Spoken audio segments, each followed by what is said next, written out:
এটা অত্যন্ত গুৰুত্বপূৰ্ণ সংবেদনশীল বিষয় আজি আপোনালোকৰ সন্মুখত ৰাখিব খুজিছোঁ। সেই বিষয়টো হ'ল এটা ভয়ংকৰ এক ঠগ প্ৰবঞ্চনাৰ এক ঘটনা আৰু মই ইয়াক ক'ম এক প্ৰকাৰৰ তান্ত্ৰিক জেহাদ কাম অসমত চলি আছে। এই কি তান্ত্ৰিক জেহাদ? ৰাইফুদ্দিন আহমেদ ওৰফে গুৰুজী বুলি কয়। 25 জুন তাৰিখে তেওঁক এৰেষ্ট কৰা হৈছে। মুকালমুৱাৰ তেওঁৰ ঘোগা ঘৰৰ পৰা এৰেষ্ট কৰা হৈছে।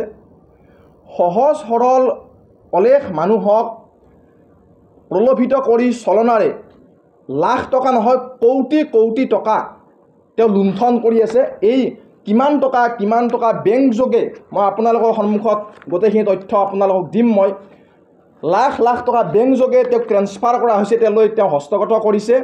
চূড়ান্ত ঠগ প্ৰবঞ্চনাৰে এক ধৰণৰ এক চেটানিক এলিমেণ্ট, এক ধৰণৰ এক চাইকলজিকেল যিটো এটা সন্ত্ৰাস সৃষ্টি কৰি সহজ সৰল মানুহক আতংকিত কৰি এক ধৰণৰ এক চেটানিক ফ'ৰ্চৰ দ্বাৰা এক সন্মোহন কৰি পেলাই দিছ পিপুল have been ড্ৰেইনড of there essence, তেওঁলোকৰ মূল সত্তাটোৱে যেন একেবাৰে শুকান কৰি পেলাইছে, উদং কৰি পেলাইছে, সত্তা খালী কৰি পেলাইছে, অন্তৰাত্মাক খালী কৰি পেলাইছে। আৰু আপোনালোকে জানি আচৰিত হ'ব, এনেকুৱা এক অৱস্থা পাইছে যে এই প্ৰলোভনত আহি পেলাই এই চলনা ইমানেই ভয়ংকৰ হৈছে, তেওঁৰ চলনাত পৰা বহুত মানুহে ঘৰত আহি পেলাই মন্দিৰলৈ যোৱা বাদ দিছে, মন্দিৰবোৰত কলা কলা ৰং লগাই দিছে আৰু কৈছে যে তহঁতৰ ভগৱান মিছা, ভগৱানক উপাসনা কৰিব নালাগে। এই ভগৱানক আমাৰ সমাজৰ মানুহ, আমাৰ সমাজৰ শিপাৰ পৰা আঁতৰাই বিচ্ছিন্ন কৰি পেলাই এক নতুন প্ৰকৃতিৰ এক যুদ্ধ আমাৰ ওপৰত জাপি দিব বিচৰা হৈছে। মনস্তাত্ত্বিক সন্ত্ৰাস সনাতনী সমাজখনৰ ওপৰত জাপি দিব বিচৰা হৈছে।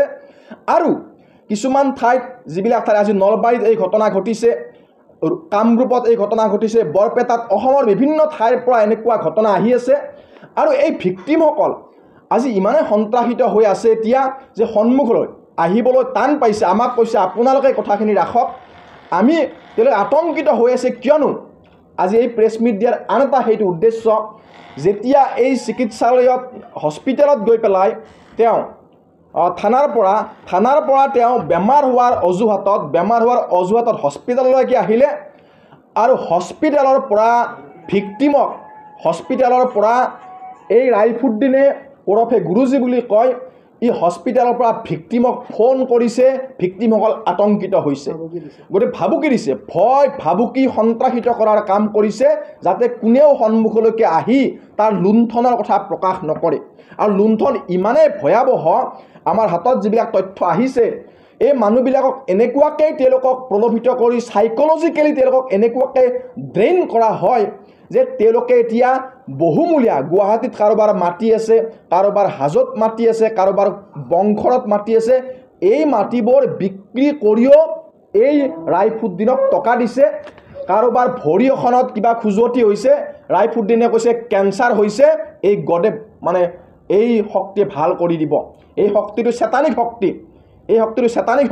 এটা চেতানিক শক্তি জাপি দি এক প্ৰলোভিত কৰি আমাৰ ছোৱালী বোৱাৰী, আপোনালোকে জানে ইতিমধ্যে এনেকুৱা এক চাইকলজিকেল, এক মনস্তাত্ত্বিক যে পাৰ্চুৱেশ্যন বা সন্ত্ৰাসৰ বলি হৈছে আমাৰ সমাজৰ বহুতো জীয়ৰী বোৱাৰী ইতিমধ্যে বলি হৈছে তাৰ।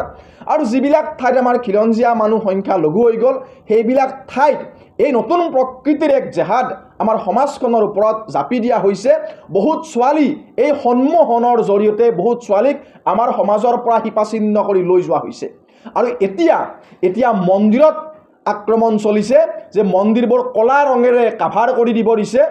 এই যি মানুহক প্ৰলোভিত কৰিছে আমাৰ সনাতনী মানুহক, তেওঁলোকে মন্দিৰবিলাকো ক'লা ৰঙেৰে কাভাৰ কৰি মন্দিৰলৈ যোৱা বাদ দিছে। ইমানেই তেওঁলোকৰ প্ৰভাৱ খটুৱাই পেলাই এটা চাইকলজিকেল এটা সন্ত্ৰাস, চাইকলজিকেল পাৰ্চুৱেশ্যন এটা গেম খেলি পেলাই আমাৰ সমাজৰ মানুহক আমাৰ শিপাৰ পৰা বিচ্ছিন্ন কৰাৰ এক ষড়যন্ত্ৰ চলি আছে। আৰু বহুত মানুহক ইতিমধ্যে এই ঠগবাজি চলনাৰ বলি কৰিছে। মুছলমান সমাজৰ বহুত মানুহে কৈছে যে এইটো ভগৱান হ'বই নোৱাৰে, এইটো কিবা চেটানিক ফ'ৰ্চ হ'ব লাগিব। গতিকে মুছলমান সমাজৰ মানুহেও ইয়াক প্ৰত্যাখ্যান কৰিছে, কৈছে ই এটা চেটানিক শক্তি। কাৰণ ভগৱান বা ঈশ্বৰ বুলি ক'লে বা আল্লাহ বুলি ক'লে ইটো মানুহক ঠগি পেলাই লাখ লাখ কোটি কোটি টকা চলনা প্ৰবঞ্চনা কৰি নিব নোৱাৰে।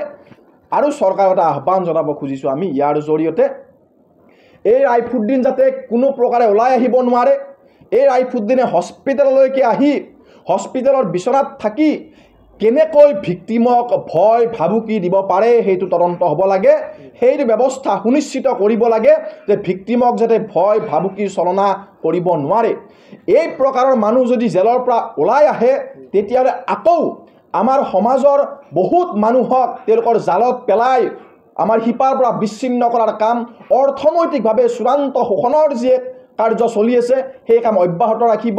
সেইকাৰণে চৰকাৰক বিনম্ৰ আহ্বান জনাব খুজিছোঁ এজন সচেতন নাগৰিক হিচাপে যে এই কথা হ'ব নালাগে। এনেকুৱা অপৰাধী দুষ্কৃতিকাৰীয়ে যাতে জেলৰ পৰা ওলাই আহিব নোৱাৰে, ওলাই আহি যাতে আকৌ আমাৰ সমাজক তেওঁলোকৰ চলনাৰ বলি কৰিব নোৱাৰে সেইটো সুনিশ্চিত কৰিব লাগে।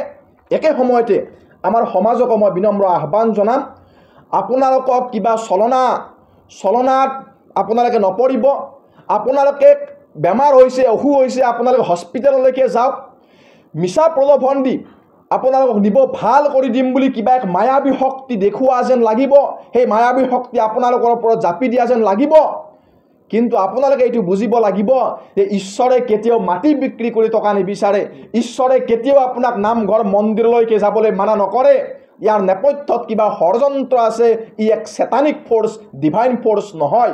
আমাৰ সমাজে বুজিব লাগিব এনেকুৱা ছয়তানী শক্তিৰ পৰা আঁতৰত থাকিব লাগিব। মায়াবী চলনাময় অসুৰ আগৰ যুগতো আছিলে। মায়াবী চলনাময় অসুৰবিলাকে সন্তৰ বেগ ধৰি আমাৰ মহিলাৰ মৰ্যাদা হানি কৰিছিলে, আমাৰ সন্মান হানি কৰিছিলে, সমাজক আক্ৰমণ কৰিছিলে। সেই মায়াবী চলনা শক্তি যুগে যুগে আছে। আৰু এতিয়া এই ৰাইফুদ্দিন আহমেদৰ নিচিনা যি এলিমেণ্টবোৰে সেই চেতানিক শক্তি হিচাপে কাম কৰিছে, যিয়ে সহজ সৰল মানুহক চলনা কৰি প্ৰলোভিত কৰি ভয় ভাবুকি আতংকগ্ৰস্ত কৰি তেওঁলোকৰ পৰা লাখ লাখ কোটি টকা লুণ্ঠন কৰি আছে, মাটি বিক্ৰী কৰিও পইচা দিছে। সমাজৰ ওপৰত এনেকুৱা এই আক্ৰমণ প্ৰতিহত হ'ব লাগে। চৰকাৰে এইটো সুনিশ্চিত কৰিব লাগে যে এনেকুৱা অপৰাধীবোৰে যাতে কোনোপধ্যে এই যে ব্লেক মেজিকৰ সহায় লৈ পেলাই এক ধৰণৰ ক্ৰিমিনেল এটা এক্সপ্লইটেশ্যন কৰিছে, চাইক'লজিকেলি মেনিপুলেট কৰি আমাৰ সমাজৰ মানুহক আমাৰ পৰা আঁতৰাই নিছে। গতিকে আজি বহুত ভিক্টিমে উপলব্ধি কৰিছে কথাবোৰ, কিন্তু সন্মুখলৈ আহিবলৈ তেখেতসকলে ভয় কৰি আছে। জানোচা এই ৰাইফুদ্দিন আকৌ জেলৰ পৰা ওলাই আহি আমাক বিভিন্ন প্ৰকাৰে শোষণ কৰিব, আমাক ভয় ভাবুকি দিব, আতংকগ্ৰস্ত হৈ আছে। গতিকে মই আহ্বান জনাম চৰকাৰক যে এনেকুৱা দুষ্কৃতিকাৰীয়ে যাতে জেলৰ চাৰিসীমাৰ পৰা বাহিৰত খোজ পেলাব নোৱাৰে। মিছা গইনালৈ অসুখৰ ভাও জুৰি হস্পিটেলত আহি ভিক্টিমক ভাবুকি যাতে দিব নোৱাৰে, চৰকাৰে এই দিশত সংজ্ঞান ল'ব লাগে। আমি আশা ৰাখিম এই দিশত চৰকাৰে যথোপযুক্ত ব্যৱস্থা ল'ব। আৰু একে সময়তে সমাজলৈ পুনৰ আহ্বান যে সমাজে এনেকুৱা চলনাময় শক্তিৰ পৰা আঁতৰত থাকিব লাগে। বেমাৰ আজাৰ এইবিলাক আৰোগ্য কৰাৰ বিধান বিজ্ঞানে আমাক দিছে, চিকিৎসা বিজ্ঞানে দিছে। এই চলনাময় শক্তি আপোনাৰ কেঞ্চাৰ আৰোগ্য কৰিব নোৱাৰে, আপোনাৰ পেটৰ অসুখ ভাল কৰিব নোৱাৰে। মিছা চলনাত পৰি আপোনালোকে বিপদগ্ৰস্ত নহ'ব, বিপদত নপৰিব। এই বিনম্ৰ আহ্বান আমি সমাজৰ ৰাইজৰ প্ৰতি জনাব খুজিছোঁ। মোৰ লগতে আছে, কিন্তু তেখেতসকলে বিনম্ৰ ৰিকুৱেষ্ট কৰিছে যে তাৰা অনুৰোধ কৰিছোঁ, কাৰণ তেওঁলোকৰ নেক্সাছটো বহুত ডিপাৰ হ'ব পাৰে। কিছুমানে কৈছে যে ইমান যে কোটি টকা ই লৈ আছে, এই টকাবিলাক কলৈ গৈ আছে। চৰকাৰে এটা তদন্ত কৰিলে, উচ্চ পৰ্যায়ৰ তদন্ত কৰিলে হয়তো বিষয়টো সন্মুখলৈকে আহিব যে এই কোটি টকা কিবা জেহাদী শক্তিলৈ গৈ আছে নেকি। এই কথাবিলাকো কিন্তু এতিয়া সন্দেহৰ আৱৰ্তত, এই কথাবিলাকো পৰীক্ষা কৰি চোৱাৰ যথেষ্ট অৱকাশ আছে। কিয়নো এই ঘটনা আজি নলবাৰী আমাৰ শিক্ষাৰ নৱদ্বীপ বুলি জনা যায়, উচ্চ শিক্ষিত মানুহৰ অঞ্চল, আৰু ইয়াত থাকিয়ে যদি তেনেকুৱা কৰিব পাৰিছে, আজি কল্পনা কৰক আজি আন কিছুমান ঠাইত আৰু কেনেকুৱা অৱস্থা। অসমৰ বিভিন্ন ঠাইলৈকে এই হাতোৰা বিয়পাইছে। এই হাতোৰা যদি বিয়পিব নোৱাৰে, তাক কলিতে মানে সি ইতিমধ্যে শিপাইছে, তাৰ শিপা চিহ্ন কৰিব লাগিব। এই যে আখুৰিক শক্তিৰ গ্ৰাসত যি পৰিছে, সমাজখনক পেলাব খুজিছে, সেই শক্তি প্ৰতিহত হ'ব লাগে। সেইটোৱে আমাৰ একান্ত কামনা। ভিক্টিমসকলৰ নাম ভালেখিনি নাম, গোটেইখিনি নহয় ভালেখিনি নাম মোৰ লগত আছে, কিন্তু বাৰম্বাৰ অনুৰোধ কৰিছে দাদা কাইণ্ডলি আমাৰ নামবিলাক আপোনালোকে সন্মুখলৈকে নানিব। তেওঁলোকে আনকি বেংকৰ ষ্টেটমেণ্টত দি দিছে, তাক যে পইচা দিছে বেংকৰ জৰিয়তে, সেই ষ্টেটমেণ্টবিলাকো আমাক গোটেই দি দিছে। লাখ টকা দিছে, আচৰিত মানিব আপুনি। এজনেতো কৈছে মোৰ 2.5 কোটি টকা গ'ল। আপুনি কল্পনা কৰিব নোৱাৰে কি ধৰণৰ শোষণ হৈ আছে।